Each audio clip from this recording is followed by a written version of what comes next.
Ошко Москвадан 326 кыргызстандык кайтып келди. Москва-Ош багытындагы чартердик учак менен 326 кыргызстандык 27-июнда учуп келип, Ош эл аралык аэропортуна конду. Кайтып келген жүргүнчүлөрдүн арасында 2 жашка чейинки 41 бала бар.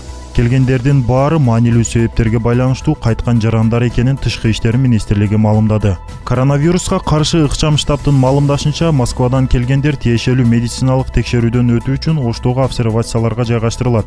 Кыргызстандын Орусиядагы элчилигинин маалыматына караганда, ушуну менен пандемия жарыялангандан бери Орусиядан Кыргызстандын жарандары 53 чартердик учак жана Казакстандын аймагы аркылуу Оренбург облусунан 20 автобус менен келди. 27-июнга карата Орусиядан жалпы 12 миңге чукул адам Кыргызстанга алып келинген. Элчилик Орусиядагы кыргызстандыктарды мекенине жеткирүү үчүн Москва-Бишкек, Москва-Ош багытындагы чартердик каттамдарды жумасына 2 ирет жүргүзүүгө жана Орусиянын башка шаарларынан да кыргызстандыктарды алып кетүү үчүн чартердик каттамдарды уюштурууга аракеттер көрүлүп жатканын маалымдаган.